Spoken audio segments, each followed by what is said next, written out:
Good afternoon, ladies and gentlemen. I am Joy Chen. I want to welcome you together with my co-chair, Bikram, here to welcome you to attending this Cooperation Special Interest Group, the Cooperation SIG. Cooperation SIG is a very, very interesting, very powerful forum. That it's a forum for discussion about a broader internet-related topic. So in the past, we talked about the internet policies, we talked about the internet governance, we talked about jurisdiction on cybersecurity. It's all the topics that's related to the APNIC community interest. So today's opening, a few of our wonderful speakers mentioned that internet is not only device. It is not about just the technology. We do put a lot of emphasis on that. However, at the end of the day, it is about the people. So we are here to seek for your advice, guidance as a community. So for the future activities, we'll have some ideas and understanding about what our community in APNIC is really looking for. So this process is going to help us to develop and clarify the position about the APNIC positions and community. It's a good representation. And today, this session is especially important because you may hear things on ICP here and there. When I say here and there, it's a good topic, it's a big topic for the APNIC community as well as for ICANN community. So we're going to be talking about why it is so important.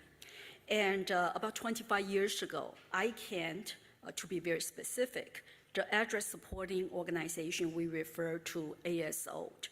And they have established the policy document called ICP2. The ICP2 is actually, the full name is the Internet Coordination Policy 2.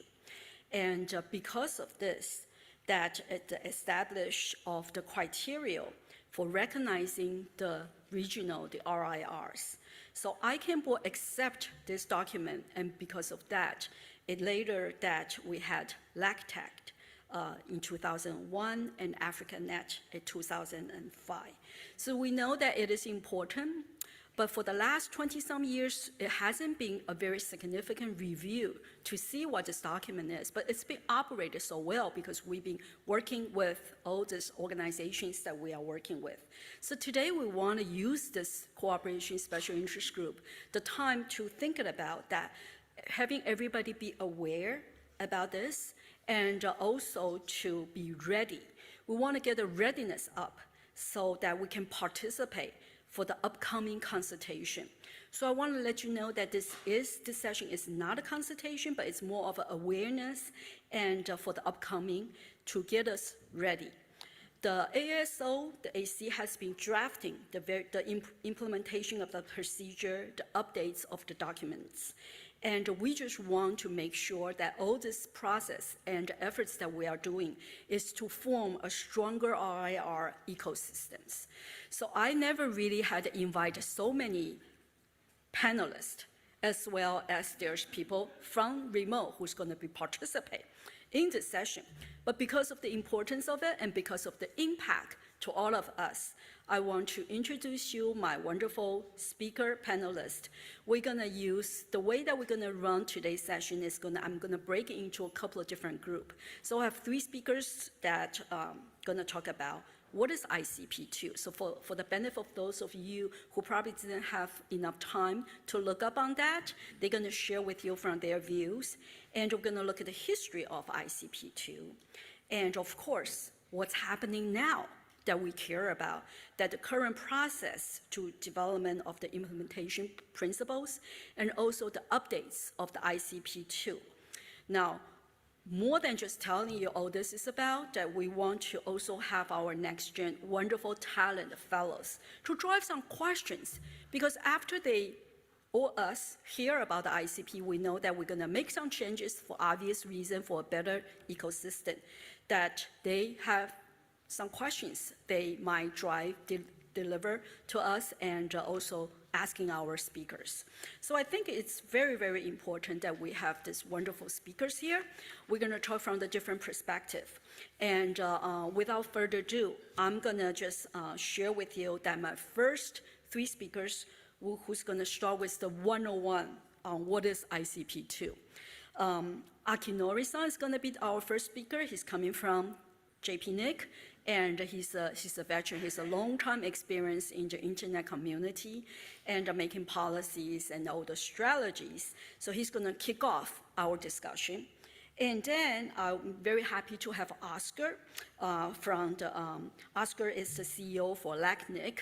So unfortunately, he's not going to be here, but he's going to be participate via online remotely to share from his experience and why all these things that he has been seeing happen.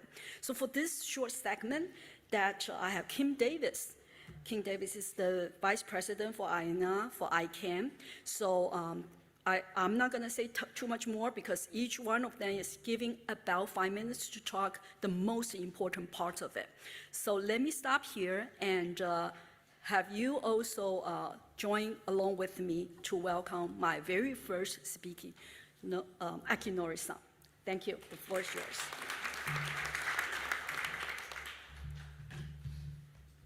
Thank you very much, Joy, for the kind introduction. Hi, my name is Akinori Maemura from Japan Network Information Center, JPNIC. So I think the APNIC community members here remember that what APNIC did for the 2023, we actually had some problem in the bylaws, and then we changed the bylaws. That's a historic change because it had been almost impossible to change the bylaws by the membership voting, but we did that. We fixed that in 2023, and then making the membership voting for changing the bylaws, and then have made sufficient reinforcement for mainly the election conduct. So that's what we did in 2023. Now, we have the problem with the AFRINIC. Unfortunately, the AFRINIC is now suffer from the malfunctioning, and then it needs to be fixed. And then we found that the recognition criteria with which LACNIC and AFRINIC was established in the 2000 and some years later. And then the biggest problem is we set the criteria to recognize a new RIL. For example, we have the criteria of the broad support by the ISPs, and then their capability for the technical capability and in parity or such kind of thing. But one thing we forgot to put was how to maintain the functionality of the new RIRs, and then if failing, how we can fix that. So that is largely what we were doing in ICP2 revision discussion. So I have been observing, it's already going on, and then ASO Others Council, in another way to put NRO Number Council, have been discussing about that since the last winter, and then I actually, is a big fan of that discussion, and then I observe some intensive discussion of the SOAC, and that was really brilliant, like a really fundamental thing discussing, like what is regional internet registry at all? It is a really, it is unfortunate to have such a malfunction, but it is, on the other hand, a really big opportunity for you to be participating in the discussion to have that fixed. it is not something, someone will do that, but you and I need to do that. So that's basically what I want to talk with you. So it is really fundamental. And then I think you remember that we, the global internet community, did the very big transition of the IANA stewardship. We took the 2.5 years to change the stewardship mechanism of the IANA at the time. We made it. And then this ICP2 revision discussion is, I believe, as fundamental as IANA stewardship transition. So I encourage you to make intervention here and then keep track of the discussion at the ASOAC, which is free, which is open to everybody for the observation, and then some other, making an intervention to this kind of discussion. So I'm really happy to have that kind of active discussion with, the really important panelists who knows about this. Thank you very much. Thank you, Akinori-san. I think that Akinori gave a big picture about what's happening, and one thing that strikes me as he says internet is about you and me. It's about everybody from our opening remarks and everything. So I want to introduce Oscar. Oscar, you ready to join us? As I said, Oscar is maybe looking from the NRO perspective as the CEO from Atlantic, but I'm sure that you have more to share with us in these important topics. Thank you. Yes, thanks everyone. I hope everyone is listening. Could you confirm me? Yes, we are here. Excellent. Very well, thank you. Thank you. Thank you for the invitation. Well, I wasn't at the moment this ICP2 document was created, but I'm now a part of this review, as everybody is part of this review, because we need to strengthening this document. We need to strengthen these principles. Last year, the NROEC tasked the ASOEC to establish this process to update the ICP2 in the following months. We don't know how long it could take, but we expect this update process to include consultative regional process where the regional communities could review and discuss and introduce all the expectations for this document. I don't want to focus too much on the original version of the ICP2, but it is important to mention that the goal in that moment was to identify success. We know how we wanted to know how success looked like. We needed to identify success. We can call those principles the key success indicators for new regional internet registries. In that time, we needed to know when a regional project, deserved to be granted the RIR recognition or as a regional internet registry. To that extent, I believe that the ICP2 provides clear requirements for the accreditation of new regional internet registries. It is understandable as well that many of those key success indicators are still needed during the ongoing operation of a regional internet registry. But today, we're looking for an additional criteria. Today, we're looking for one way to identify a failure. We want to be able to identify failure when it happens. But failure is a very broad term in terms of organizations' performance and in general, organizations around the world. It is important to have a clear indication of what it means in different regions. What could be a key failure indicator critical enough to represent the failure of our regional internet registry? We need to have that clear. Is it a single indicator or it is a set of different indicators? What are those indicators? Is it a living, open policy development process? How open could be this PDP, this policy development process, to call it a real open process? It could be a continuous decision-making ability of the registry. It could be a different levels of service requirements, or it could be a financial sustainability or different levels of performance. But we want to know how the different regions, how different organizations perceive failure, perceive this specific set of criteria that we need to have it clear when a registry may fail. So I think it's going to be a relevant process for the community to have these conversations in the different regions.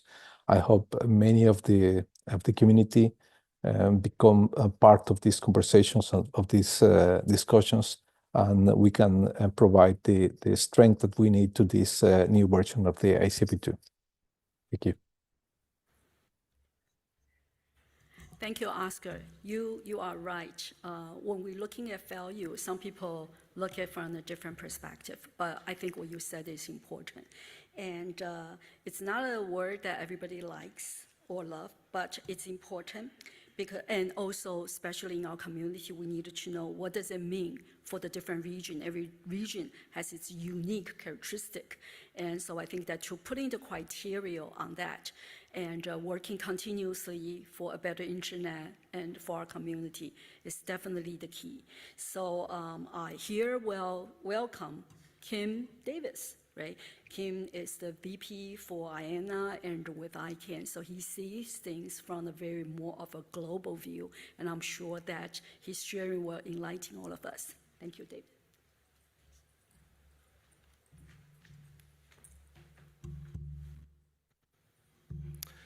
Hi, everyone. So it's in the context of working in the team that runs the Internet Assigned Numbers Authority that I look at ICP2.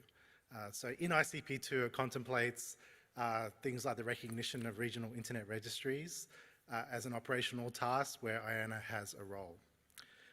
When I start thinking about ICP2, I think first about the context in which it was created.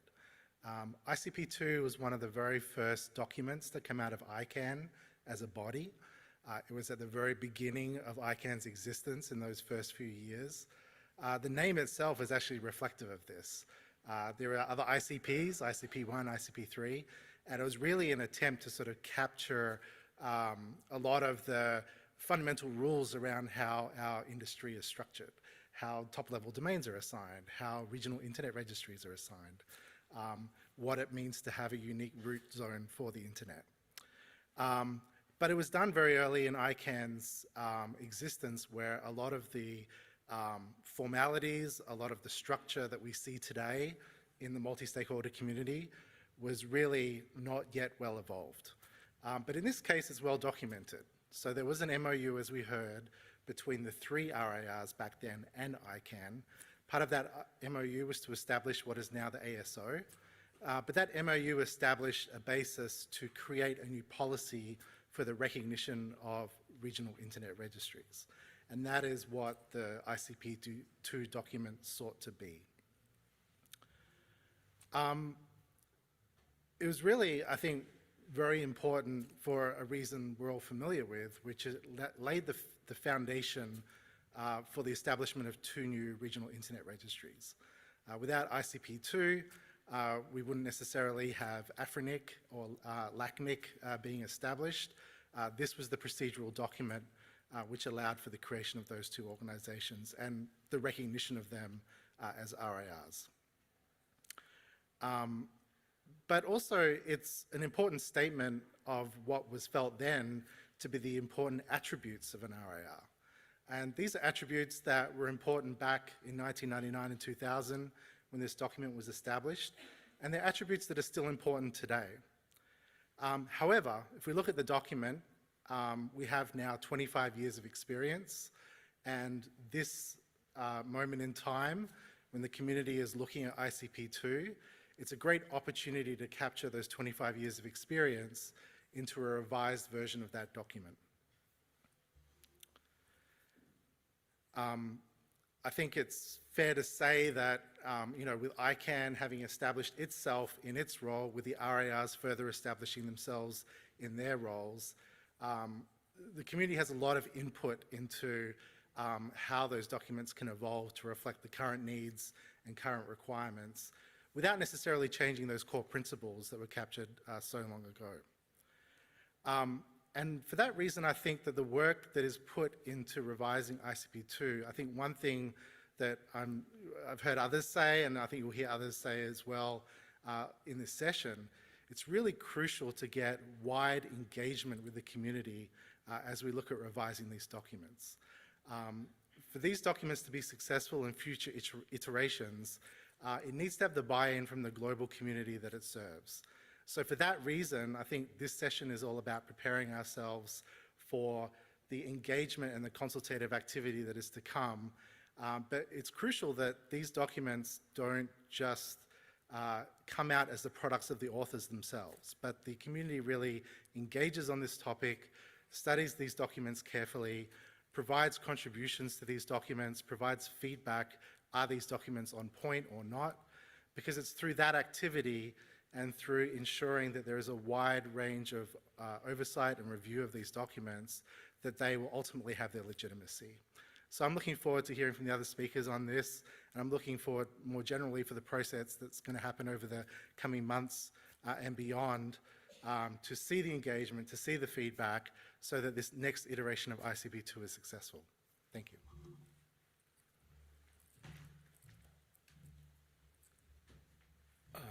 So we move on to some part of history, and we just know that what is ICP2.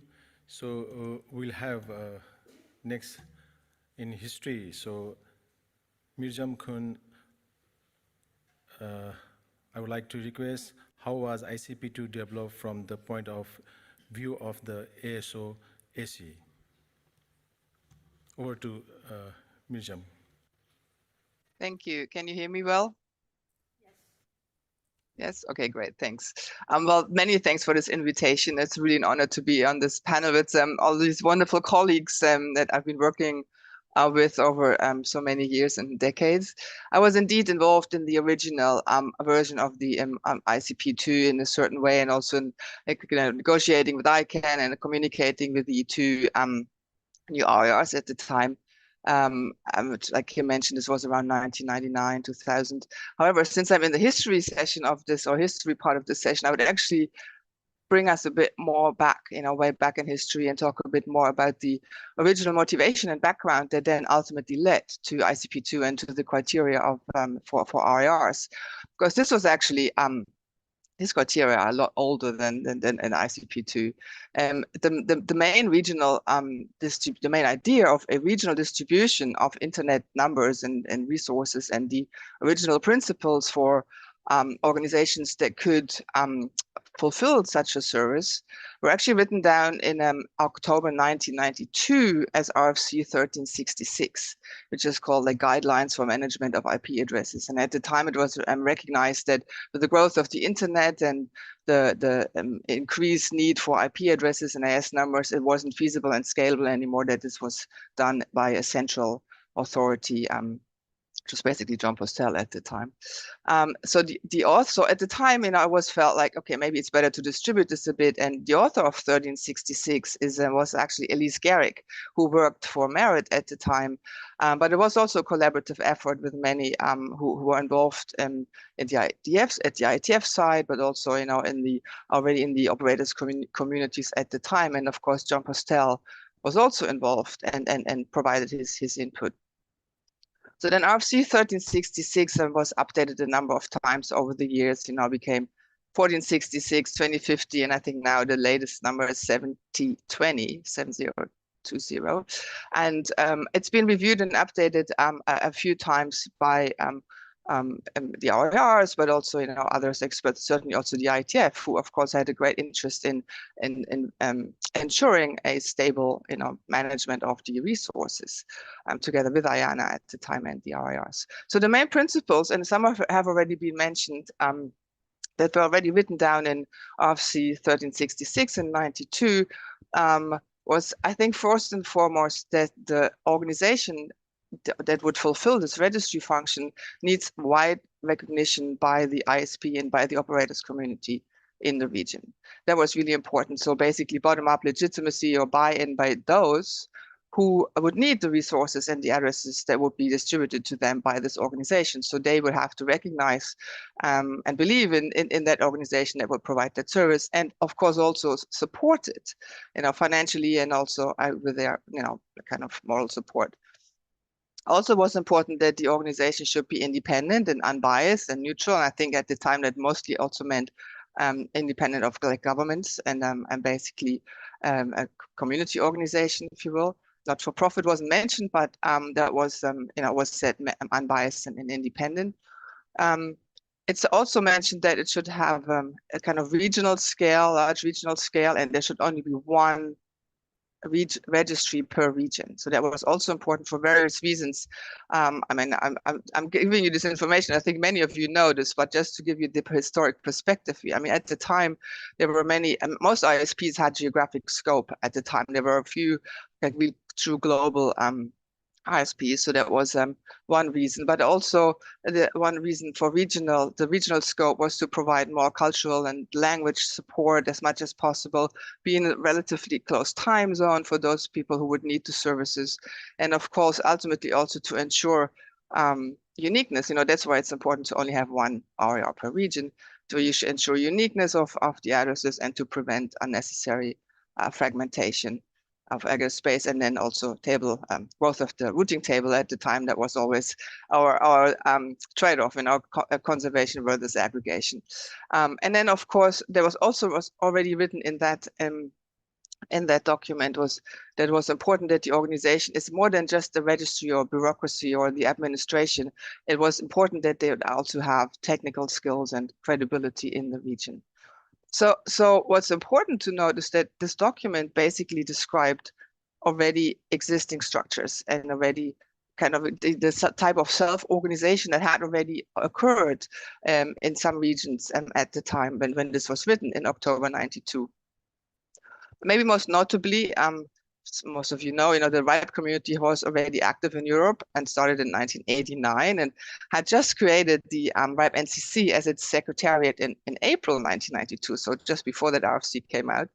And then it was followed, and then the RIPE NCC had already been created and was then asked to become the RIR for this region because it already fulfilled many of these criteria that were written in this document. Most and foremost, that it was recognized by the community in the region. And then quite quickly afterwards, the same happened in the APNIC region, and also ARIN was created. So all this kind of happened pretty much simultaneously and with collaboration between all the players and the various communities in the various regions. So I just wanted to give you this perspective because all this predates ICANN and the ASO AC by many years, and was then pretty much codified, into this policy, into the ICP2, and these existing structures were recognized, and the existing track record that some of these organizations already had were recognized and codified by ICP2. And so the principles kind of have been carried over from document to document. And I think as some other speakers mentioned, they are still very much valid today.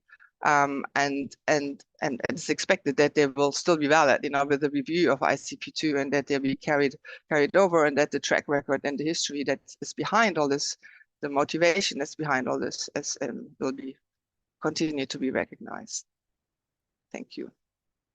That's all I want to contribute at this point. This would be definitely a bottom-up approach and a collaboration approach. So next to Paul, Tommy, how did ICANN understood the ICP2 effort at the time when you are SHU?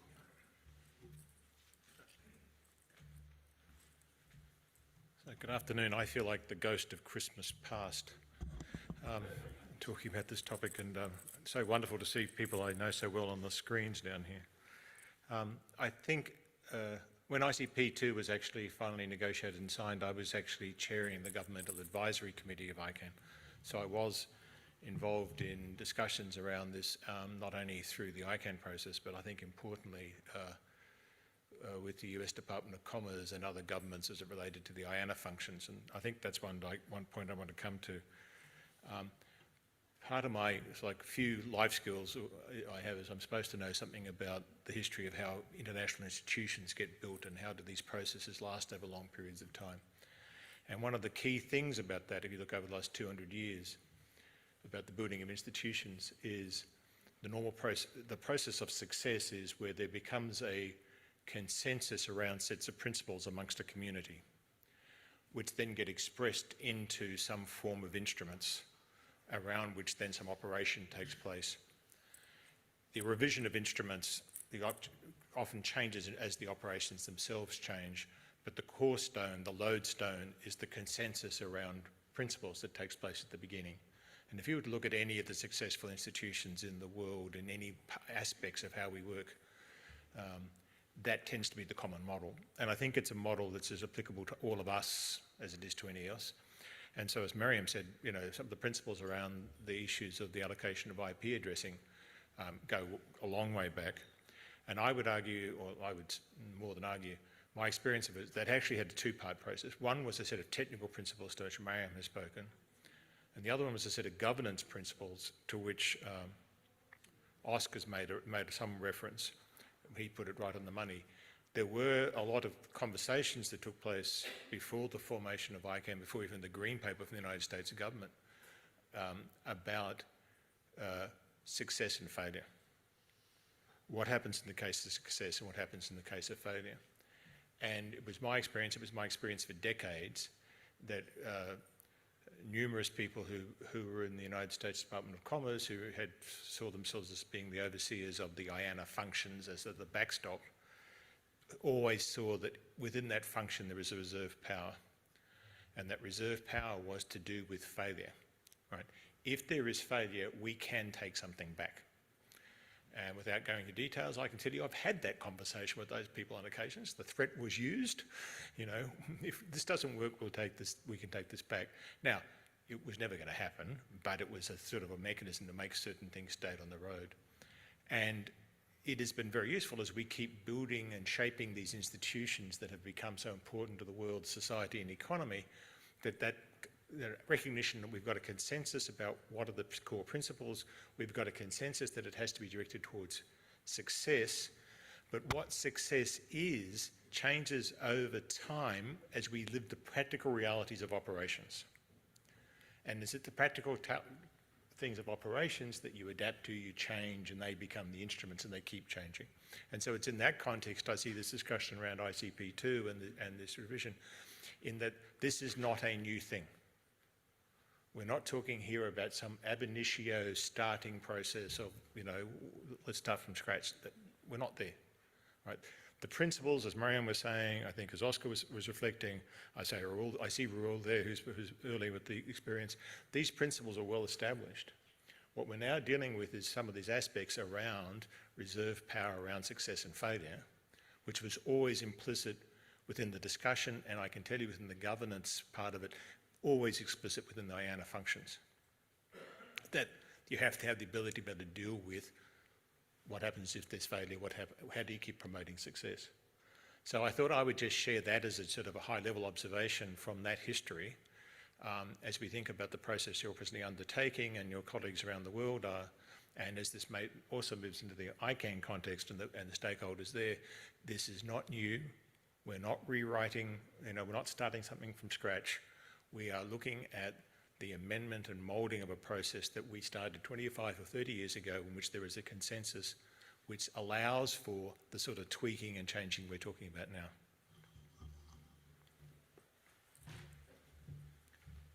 Thank you, Paul. We know that there is a lot of history in ICP2, but we have another speaker, Rahul Ichibrian. I know him from ISOC. So, Rahul, how was ICP2 useful for the creation of LATNIC? Thank you. Hi, everybody. Do you hear me? Okay, thumbs up. Thank you very much. I'm very happy to join you, and it's very nice to see a lot of friends in this session. Really, is good also to remind us that time that when we were working in creating LACNIC. ICANN was created in 1998. A few months later, exactly 25 years and 1 month ago, in August 1999, we arrived in the third ICANN meeting in Santiago. When I say we, I refer to the group that was working at the time in trying to form an RIR for Latin America and the Caribbean. Oscar among us, and also Herman that is very well known in your community, and other guys.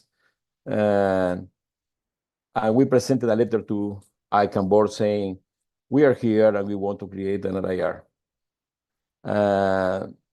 That was, at that moment, I didn't realize what we were doing, but we were creating an issue because the other RIRs had been created before the existence of ICANN.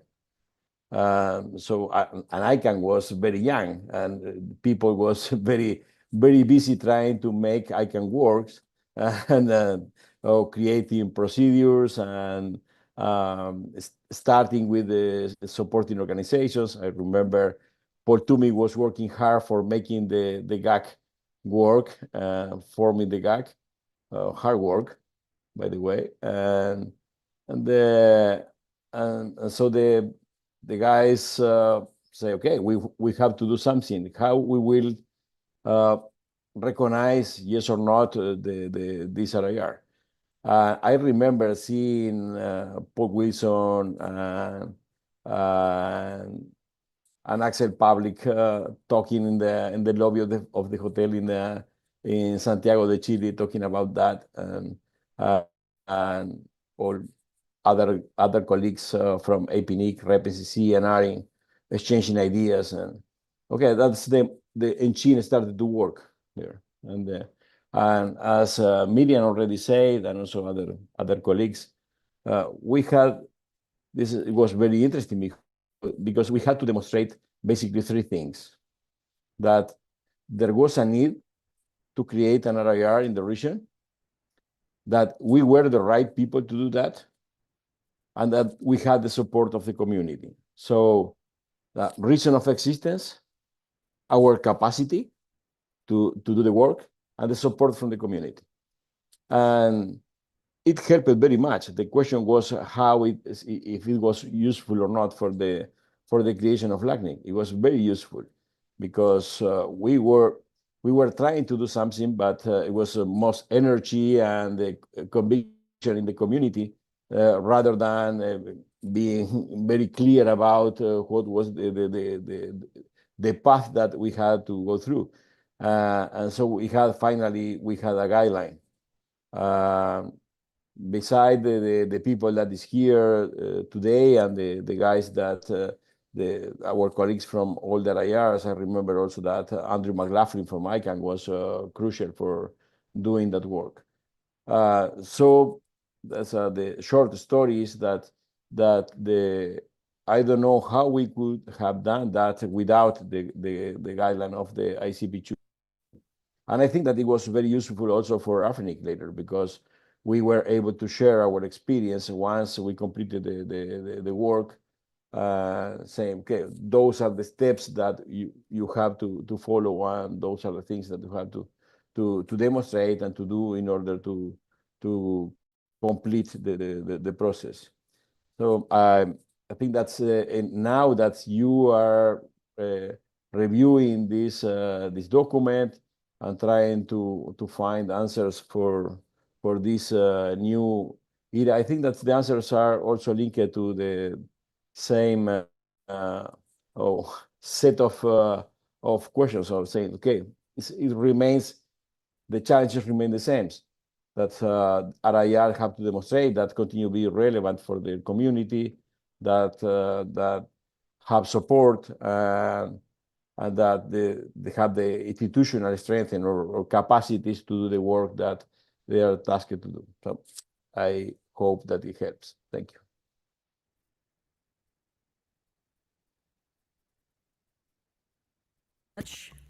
Marianne, thank you very much, John, and thank you very much, Ro. I think there's a lot of histories that you are taking us back to see the ICP2. And you guys were the right people at the right time to do that. And I want to turn this a little bit around to what happened currently. So what's happening? Earlier, we said that there's more than 20 years we haven't really looked at ICP2 and thinking about to revise to make some criteria more updated. And so the next two speakers, I want you to hear with me to dive in a little bit on the current process about the ICP2. There's development of the implementation on the principle and updates of the ICP2. So I want you to help me to also welcome the next two speakers. Nicole Chen. Nicole has been working on the new revision of this, and lots of work, lots of concord. I know that with everybody around in the globe at a different timing, that she has to get up at the middle of the night and working with everybody to get this done. And also, I want to welcome Ian, and Ian is from Australia. He's at the government position, also as a member of the GAC from ICANN.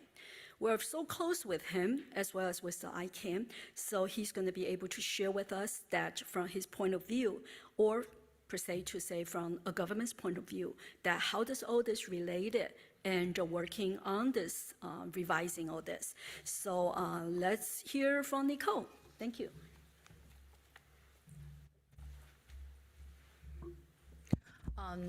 Hello, everyone. I'm Nicole Zhang. Currently, I'm the NRO-NC appointed by APNIC EC and also serve as the co-vice chair of ASOAC. We have learned lots about the history and importance about the ICP and ICP2. So I think let me start with the role of ASOAC and NRO-NC. I think maybe you have already known that ASO and NRO are two separate bodies while they are closely linked. Both of them each have distinct responsibility. The NRO-NC serve as ASOAC within the ICANN structure. So it is very important to bridge the relationship between RIRs and ICANN. Let me explain a little bit more. The ASOAC the ASO is one of the three supporting organizations called for in ICANN bylaws. The ASO's purpose is to review and develop the recommendation on IP address policy and to advise the ICANN board on policy issue relating the operation, assignment, and management of IP address. So the functions include overseeing the global PTP and advise ICANN board, and also appointed ICANN board members on number 9 and number 10, 2 seats, and also appoint member to ICANN NOMCOM. The ASO was established in 1999, as our speakers has mentioned, as per the ICANN ASO MOU between ICANN and the RIRs. ICANN and the RIR. The NRO as the coordinating body for the RIR fulfills the role of the ASO. So NRO-NC play the role of ASO-NC, ASOAC under the ICANN structure. So in October 2023, as Oscar has mentioned, the NRO-EC sought the ASOAC's assistance with the two texts that should help strengthen the function of RIR system.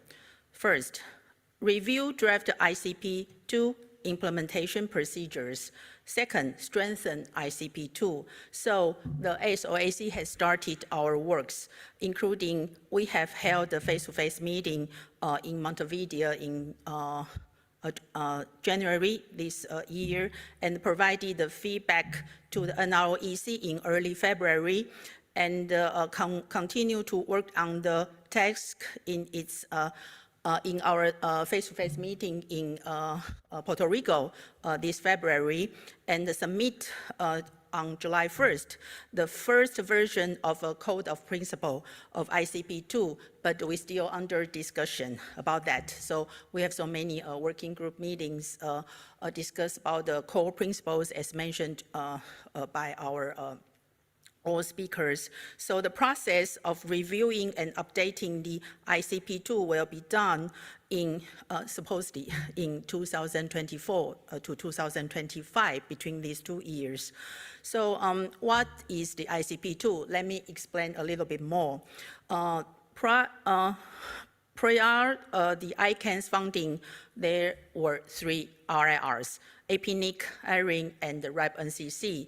When ICANN was founded in September 1999, its original bylaw called for 3 supporting organizations, the ASO, the DNSO, and the PSO. So the ASO was subsequently formed in October 1999, based on the MOU proposed by the 3 RIRs and accepted by ICANN. In November 1999, ICANN requested RIRs to assist with further development of recognition criteria, which are described in 1999 ASO MOU. So after extensive discussion and several meetings, the ASOAC passed the resolution on the ICP2. The full name is Criteria for Establishment, the New Regional Internet Registries. So that is ICP2, the full name. So which was subsequently accepted by the ICANN board. This document became ICP2. So as you may know, that the LANIC and EFRINIC were founded accordingly. So for the status for the time being, we have discussed about the core of principles as described from different point of view, including ICANN's point of view, especially RR's point of view, and also other internet communities, including ISOC and other community members. So this month, from September, right now we are trying to, because we just submit the first draft to the NROEC, and the legal team had feedback to us. So we need to discuss internally for the time being. And for the EPINIC meeting, we are trying to promote the awareness about the ICP2. So this cooperation SIG section is a very good opportunity for us to learn about the history and the importance about the ICP2. So I think within the core of principles, we have discussed about the governance principles and the recognition and the RIR's ecosystem and all the life cycles and all the criteria of the established and the efficiency about the RIRs. So that is the status for the time being. That is my sharing about the ICP2. Thank you. Thank you, Nicole. We fast forward to current, and we'll understand that those are the works that you guys have been doing. And so let me have Ian on the stage, and maybe you can share with us that different perspective from the government and also from ICANN. Thank you.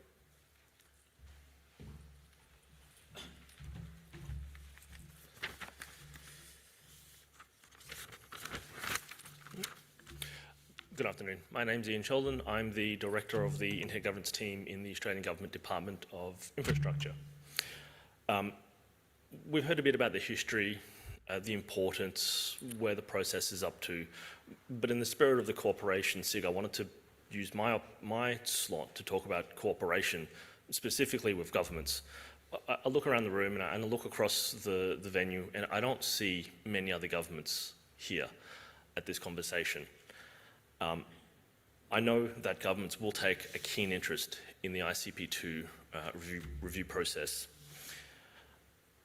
Revisiting this decades-long process is going to be of keen interest to many governments, and they're going to need a little bit of assistance to get their heads around what this space is, what the importance is, and importantly, why they should care about and get involved in this review process.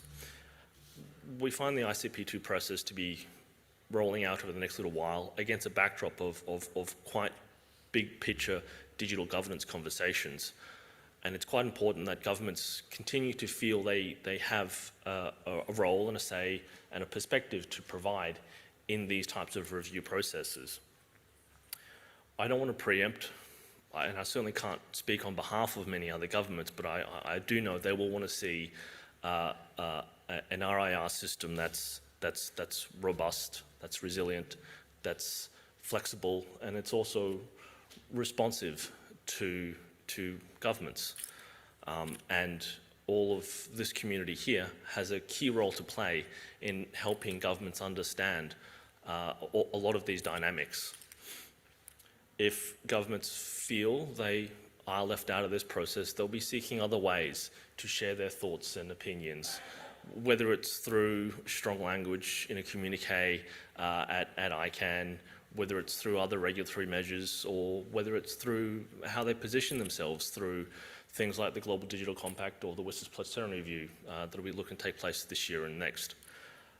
So please take the opportunity to reach out to your local governments, explain the process, explain opportunities for them to get involved, whether it's through some of those review processes, taking part in their local RIR community discussions, or getting involved in the broader work that might be happening at ICANN.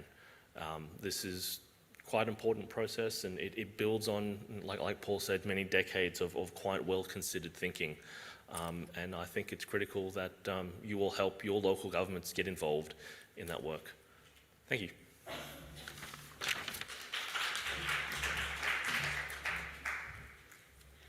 Thank you, Ian. You know, when we are in ICANN, when we are in APNIC, it's a lot of the multi-stakeholderism there, and the government plays a very important role there, regardless how we look at how government wants to support us, influence, and the direction is bi-direction. It's both ways.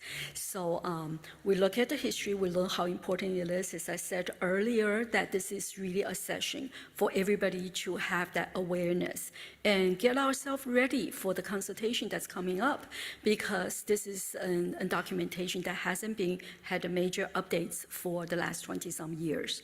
So I want to take us now here, and when we said that the internet is yours, it's ours, it's mine, it's yours, it's what about this new generations, the next generation, these talents that we have some fellows here.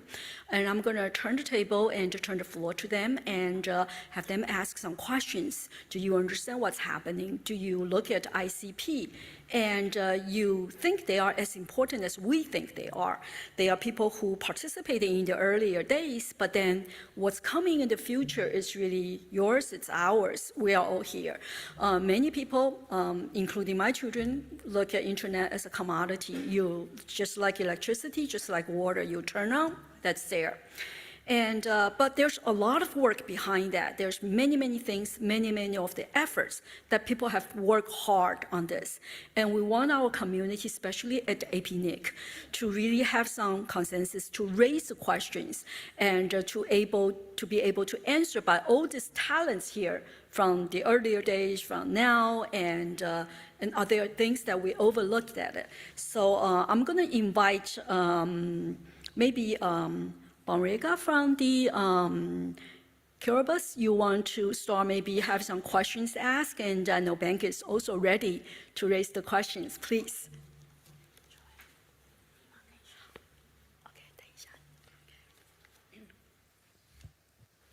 Sorry, I'm a bit short. Okay. Hi, so I'm Bongrada from Kiribati. I'm an APNIC fellow. And I just want to thank the panelists for the discussion about ICP. Very insightful, a lot of information. And my question is focused on the criteria set out. So I want to ask about the criteria that have been set out in the ICP2. Do you see the criteria evolving given the recent changes and advancements? Like, what would this look like? I know you've mentioned that most of the criteria are still very relevant to today. So what would these look like? Would the criteria evolve? Sorry if that doesn't make sense. No, I think those are good questions, and I think that maybe some of our panelists, maybe Dima, you want to maybe start, because I skipped Dima a little bit. So Dima also have something to share. So why don't we put these two together, and let's do that. Thank you. Thank you, Joy. Hello, everyone. I'm Dima, one of the ICANN ASU member from AP region. When I ran for this position several years ago, I said in my election statement that as a computer scientist working on RPK for like a decade, I like to bring RPK technology, operational experience to ICANN ASU group. So I think today is a very good time for me to contribute to this discussion. I would like to say something about the ICP2 from a technical perspective, that is the RPKI. The ongoing worldwide RPK deployment is bringing the IR function to a higher level of significance. As we all know, as a trust anchor CA in the RPK hierarchy, the IR operator is playing a very important role in internet working system of the global internet. Nowadays, there is an increasing number of ISP, ICP, and CDN operators using the RPKI as an authoritative third party to validate routing information. So you can imagine, and dysfunctioned or incompetent IR operator will lead to bring about network outage, probably. So, but it's a far from easy task to operate RPK-CA. An IR operator must ensure the stability of its cryptography system and the availability of the real-time information synchronization system. So just imagine the operation of DNSSEC. Okay, and as far as we deploy and use the RPKI, we see a current practice or tendency that is the IR operator even undertake the backend of its downstream ISP CA system. That is, the IR operator even assume the responsibility of generating, updating, and publishing this assigned RPK object of its customer ISPs. So in this model, the IR function is even more important. So in short, today I have got two arguments. One is the ongoing RPK deployment worldwide makes our discussion here is inevitable. And the other is that we must take the RPK into account when we evaluate an incumbent IR operator or a candidate IR operator. Thank you. Thank you. Thank you, Dima, for the sharing. There are so many different hooks in our systems. That's important. And I just want to switch a little bit to have our panelists remotely to maybe answer the question that we had raised earlier from Baranga, that the criteria, I think the criteria is a key word. When we're looking at the history, what has happened, when we're looking at the criteria you guys are doing, that perhaps that there are things that you like to share. Anybody on the panel? You could use the microphone here, or, okay, thank you. Yes, for the criteria of the ICP2, I think for the current ICP2, we can check from the website of ICANN that ICP2 except 4th June 2001, those criteria include the some principles about the coverage and the effectiveness and the bottom of self-governance structure and the neutrality and also the technical expertise and also the activity plan. So those principles are still very useful. So our approach is that according to the request from the NROEC, we just want to strengthen about review the ICP2 and strengthen and put in more principles, especially for the RL's ecosystem and the recognition, and of course, the most important principles include governance principles and the transparency and other principles. Those are the criteria of the ICP2 as we are discussing right now. Thank you. Wonderful. Thank you, Nicole. And Brangas, I don't know if that answers your question a little bit, because I know everything is really twinked together. So it's not probably just a few words we can say. And any other comments? Here, there. Oscar, yes. Thank you. Oscar, please. Thank you. Yes, yes, of course. I believe that this criteria needs to evolve, both organizational speaking and organizational governance speaking. I believe that there are many changes in the environment. First, the internet is not as it used to be back then 20 years ago. This is a whole new different internet. There are many interests outside, and we have to be aware of that reality. Organizations need to evolve. We have created many,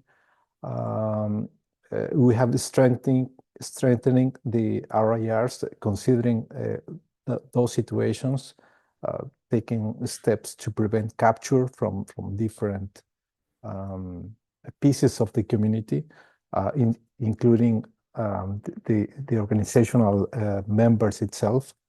So yes, this criteria needs to evolve. The requirements to do business in every region are increasingly difficult. You can hear the presentations from the RIRs. What are the different criteria established by the governments just to operate as a single organization? Don't even mention a regional internet registry. So yes, of course, it has to evolve. All these criteria needs to evolve considering all these circumstances.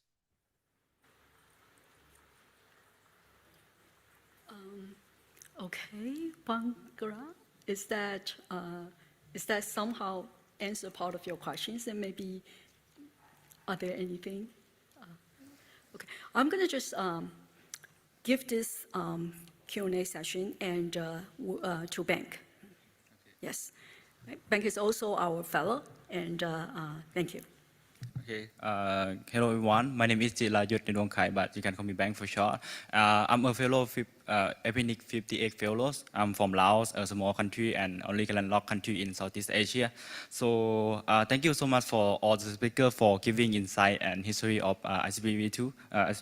It's make me really interested in this document. So I have a lot of questions, but for my first question, so as a young generation, I want to ask about the fostering cooperation between different generation, between older generation and young generation during the PDP or policy development process. So I want to ask like how ICP2 can balance between the experience of older generations and innovative idea of young generations to create more comprehensive policies. Yes, thank you. Anybody wants to pick up the comments? Thank you, Tim.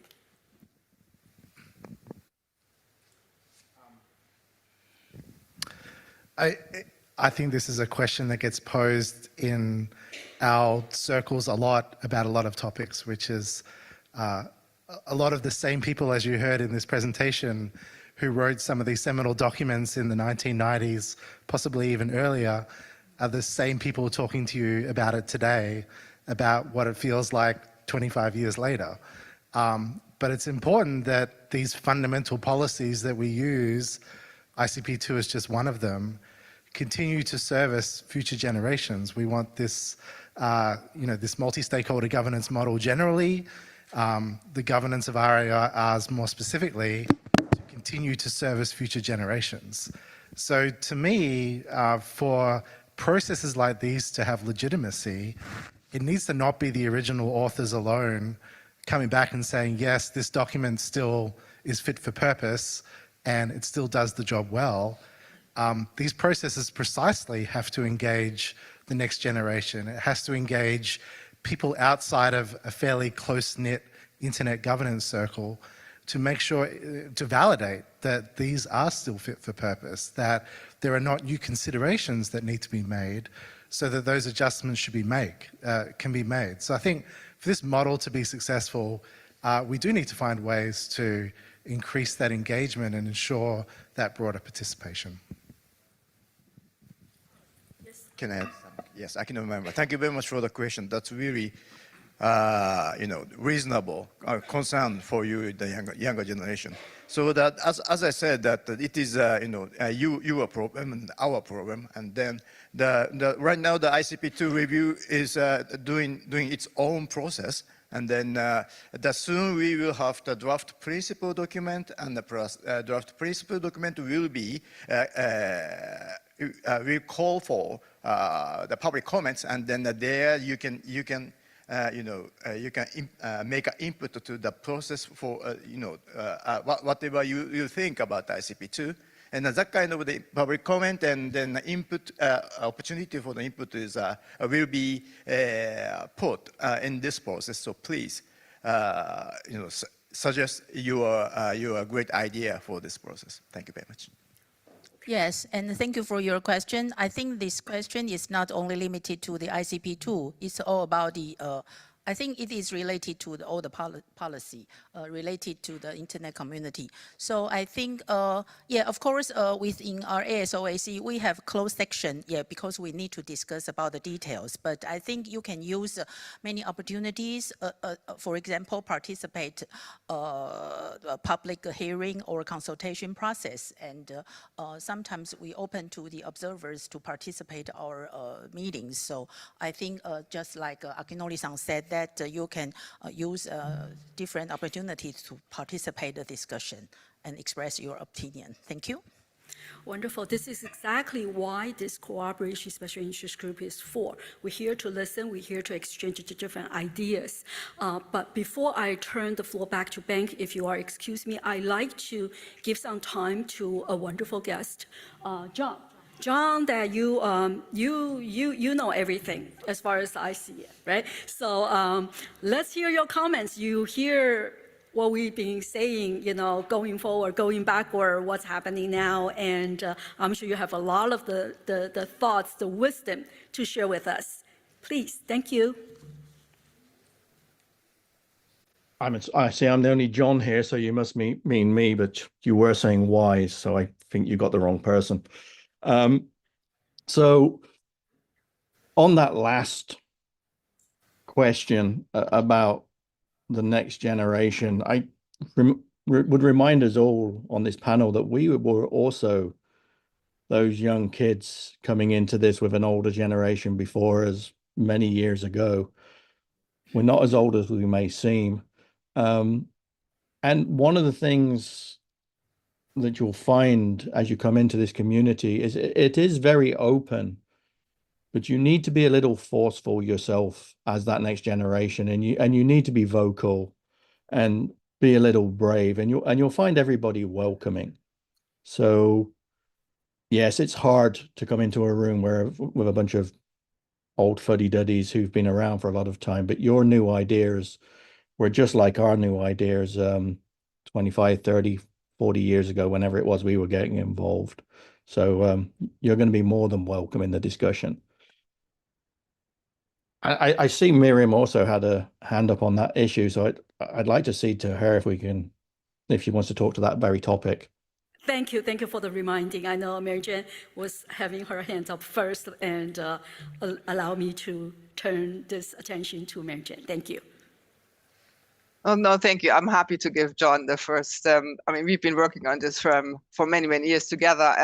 No, I wanted to actually add, and it fits very well with what John said, and also I totally agree with the previous speakers that it's very important to involve the younger generation, and a prerequisite and a foundation for this, of course, is the open policy development process that is actually implemented in all the regions, and that's really an important vehicle to get involved, and it needs to be open and transparent and accessible and well documented. And for instance, my task as the chair of the RIPE community is also to make it available and to make it understandable to newcomers. And I just wanted to highlight this because I think the question was also not only about the ICP, but the general, policy development in general. And I think this is actually written down as one of the criteria that this is necessary to have an open, bottom-up, transparent policy development process implemented in all the regions that everybody can participate in.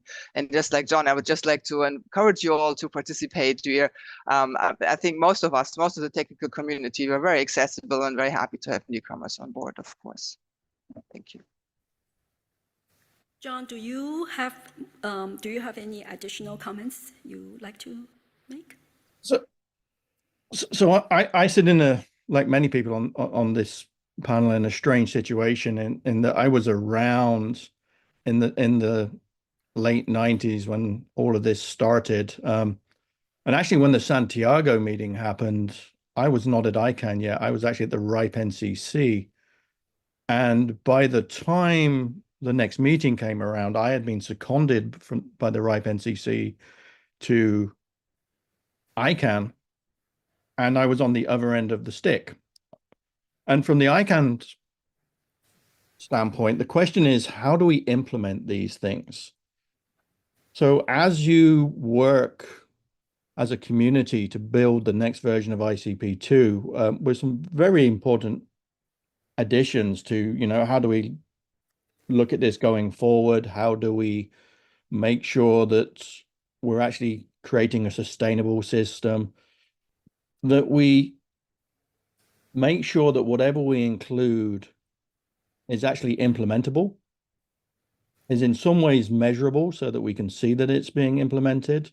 And from the ICANN standpoint, we'll be looking for that, right? Because we will probably be the people that have to implement this. So it's going to be very important to have clear criteria. It's going to be important to be able to measure those. It's also going to be very important that we have indeed transparency and openness around the discussions, because we need a well-established, with its bona fides from having an open and transparent policy process for this to succeed. So, I mean, we really welcome this work. I remember the early documents, all the way from the RFCs through to ICP2. And I remember that when we were doing the ICPs, not just two, but all of them, we were just trying to answer very specific questions at the time. We weren't necessarily thinking about this, where are we 25 years from now? So it's going to be really good to get fresh thoughts on where we should go with these documents. And I'm really glad, and we're really glad to see the IP addressing community getting together and actually working on this. And we will be there at your side as partners, and we will work with you to make sure that we're able to actually understand and implement what we're going to get. It'll be one of the questions the board will ask of me and my colleagues is, can we implement this? And, there on some of the comments we saw, there are issues, for example, around how governments get to have involvement. In the ICANN side of policy development and the sort of public comments we have there, we do have things like the Government Advisory Committee. So there are mechanisms that can and should be used. And I think, as Ian was saying, a lot of people are going to be watching this and they're going to be very interested. So I look forward to the work, and I look forward to working with colleagues, old and new, as we work through this. Thank you, Marianne. Thank you, John. I think that your comments means a lot to us. An important topic like ICP2, we probably deserve more time to talk more, and I'm sure we can carry out that conversation on the hallway and everything. So for the next 10 plus minutes, this is what I like to do. I like to have Bank, our next generation representative, to ask your questions, and followed by Guowei's comments or questions. And then I like to turn the floor to all our panelists on the floor as well as our remote panelists, and kind of like do a little closing on this. As we all know that it's important, the consultation time is not ready yet, but we are here for the awareness. We are here to understand the more, the better, so that we can carry out. Okay, so yes, thanks. Yes, first of all, I would like to thank you to all the speakers for giving me that very clear answers. For my second question, I want to ask about the new RIRs. So RIRs mean the regions. So in the regions consists of many countries, but for each country, it has different level of economic development, infrastructure, ICT infrastructure, and especially for digital graph. So especially in my country, for example, in Laos, it's quite limited. The ICT infrastructure is quite limited compared with another country. So for internet connection, for human resources, everything is quite limited. So I want to ask, how does ICP2 address the need for improved digital inclusion and accessibility to across these diverse countries? Wonderful. Thank you. So it's about the RIRs, and Guowei, please. This is Guowei Wu from Taiwan. I'm the new generation. I'm a retirement generation. I just go direct. We are talking about the ICP2. My first comment is, as we know, the NRO-IR, in the very old day, I think many friends is here. We thought about we are technical community.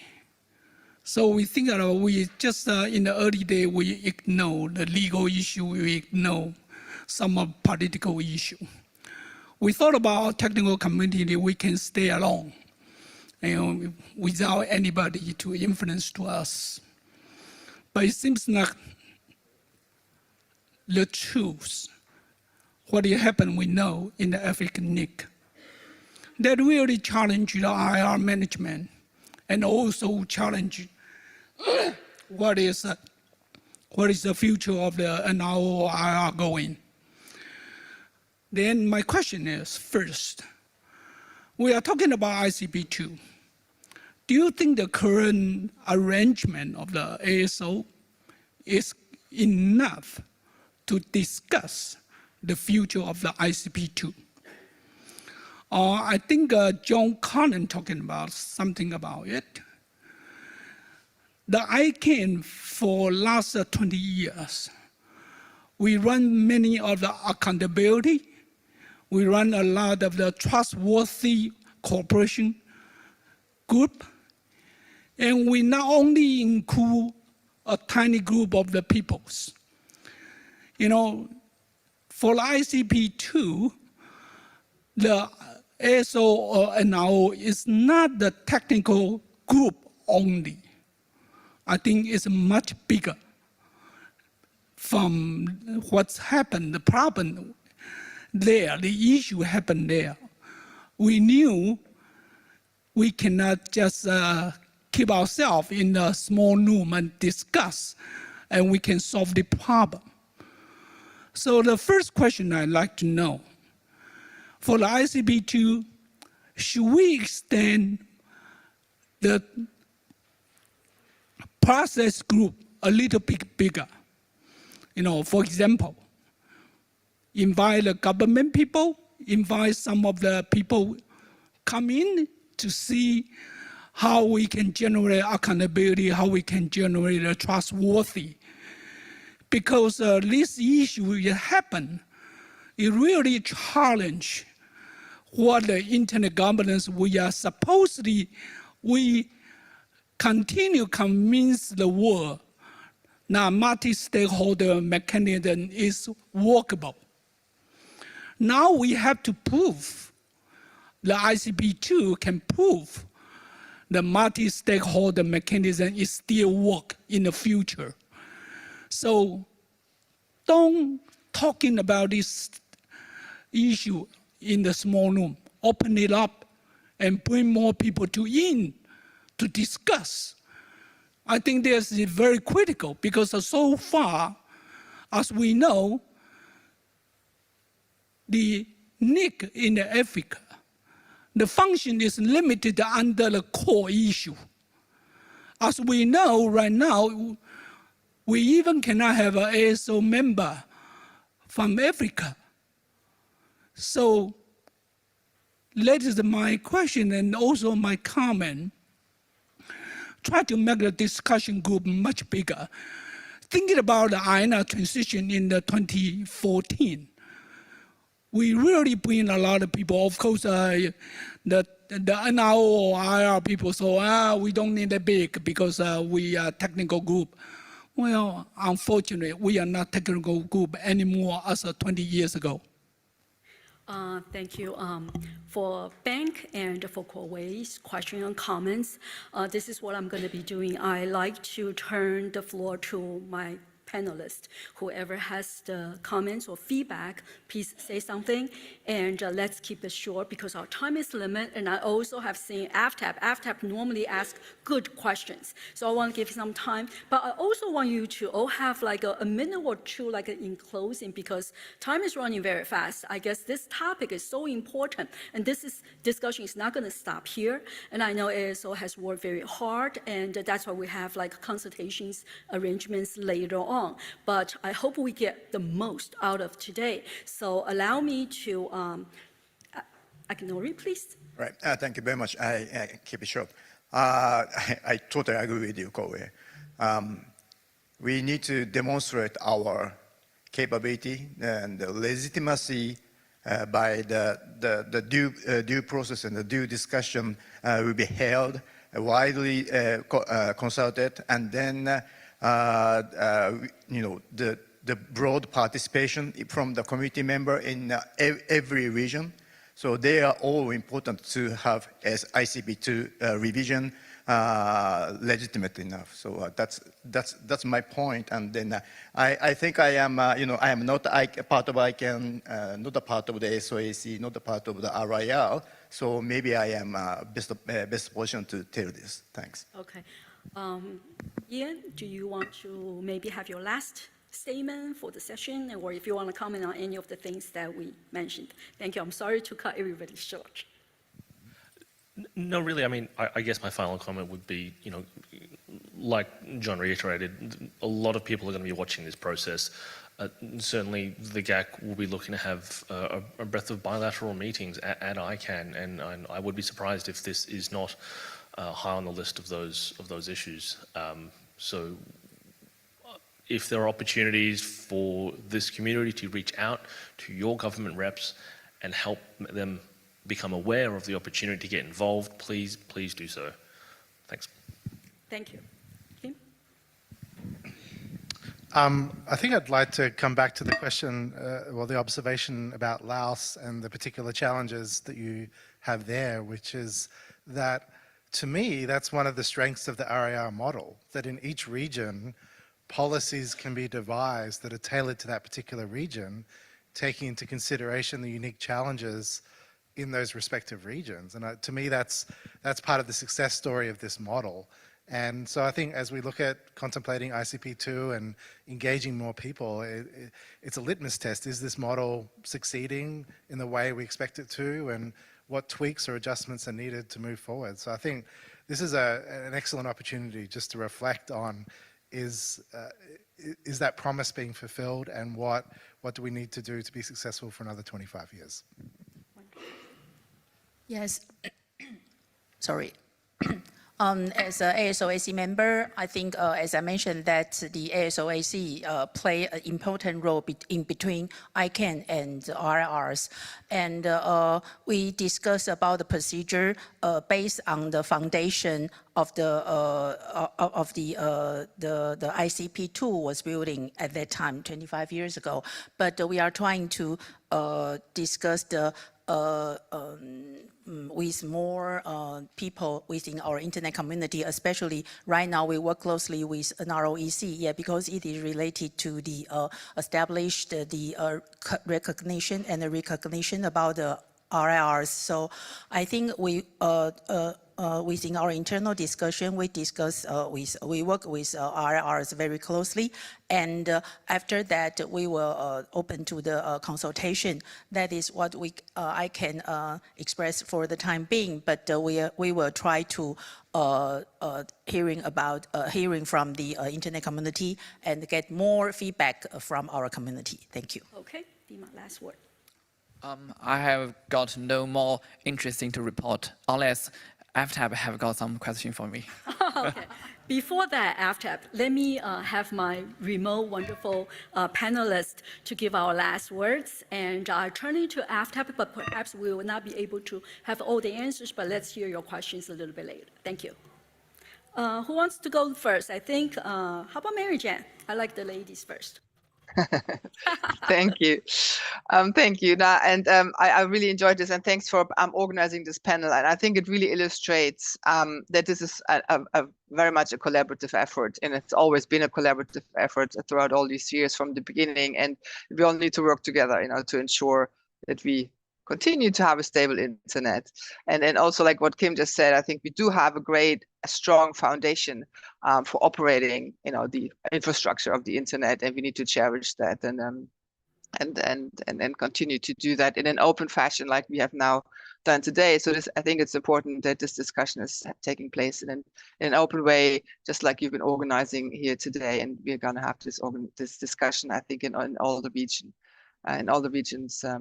around the globe, and we'll all kind of work together on this. So thank you very much. Thank you so much, Mary Jan. Who's going to go next? Oscar, John, Ro? Oscar, go ahead. Yes, thank you. Yes, just an invitation to everybody get involved in this process. I believe there are many challenges, not only in the regional internet registries, but in the political sense.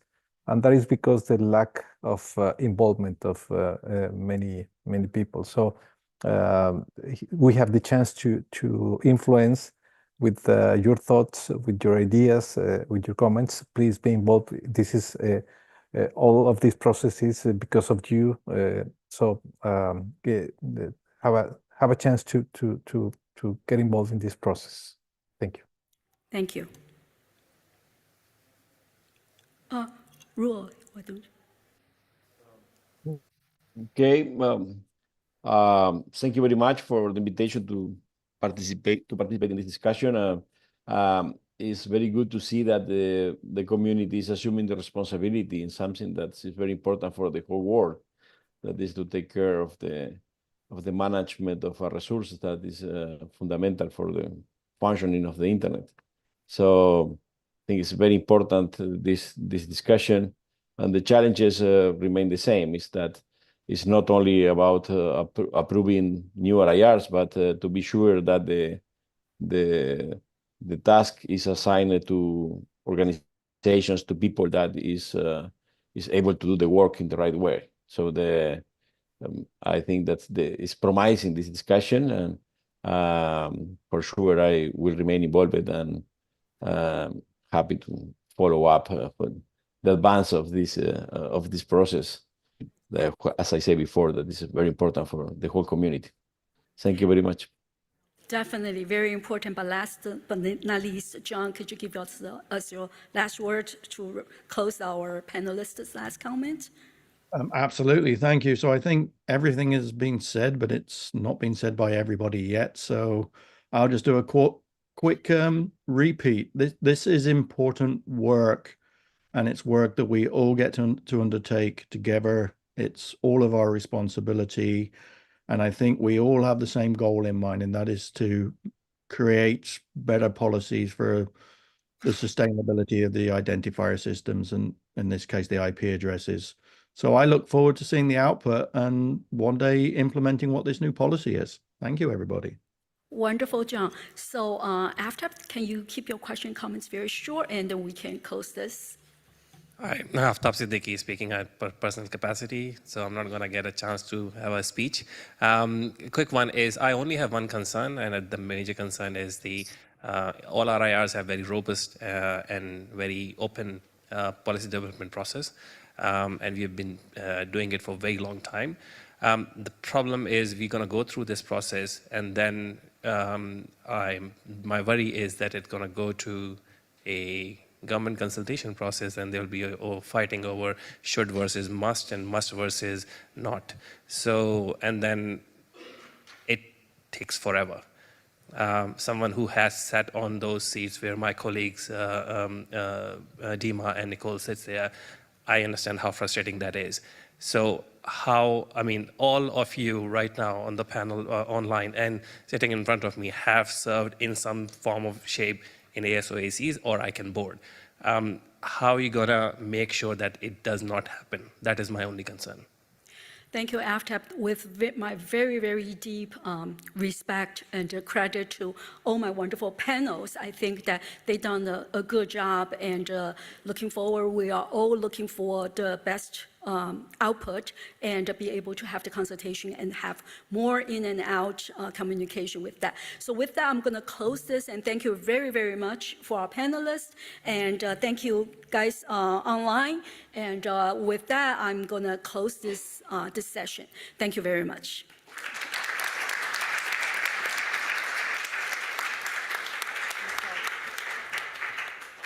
Shall we take a group photos with everybody? This side is good because, yeah,